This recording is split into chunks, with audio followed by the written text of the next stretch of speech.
Townsville has developed immeasurably over the last 50 years. Times were so different to what they are now. You know, as children we would be left to roam. It seems to be quite normal for Townsville to have these shops popping up in each corner, and you wonder why. Why can't these things just stay private? Townsville City is renowned for its beaches, its footy, and for being the nation's largest garrison city. However, in recent times, Townsville has also been recognised as a city that has paved the way for Queensland's sex industry. Townsville is home to Respect Inc., an organisation that supports sex workers in their profession.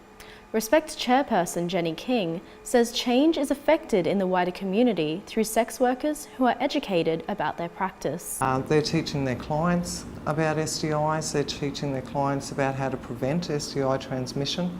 The sexual health strategies used in sex work are a lot higher than those used in personal sex. It's not only sex workers who are affecting members of the Townsville community.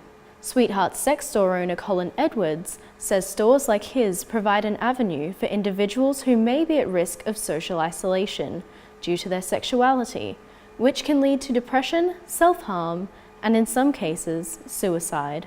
If we then use that responsibly, we can then help those individuals, point them into the right areas where they may receive more professional assistance. Mr. Edwards says his long reign as owner and director of Sweethearts has allowed him to perceive the changes that have happened in North Queensland's sex industry over the last 30 years. March the 16th, 1986, I opened at this same location, slightly smaller store. It was a time where Joh Bjelke-Petersen was still in power. Queensland was a corrupt state, as was the police. And I'm so excited today that human sexuality and making relationships work in the bedroom is becoming common and normalised and is an everyday part of life. However, not everybody is as excited by the normalisation of the sex industry as Mr. Edwards.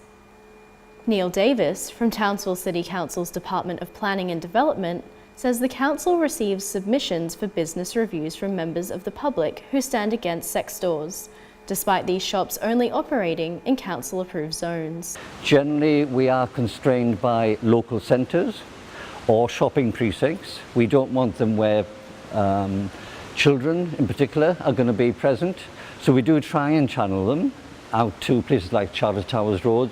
For now, the sex industry in North Queensland is set to grow, with the industry's sights set on decriminalising prostitution practices and creating safer workplaces for all sex workers. Dana Ella Wivell, JCNN.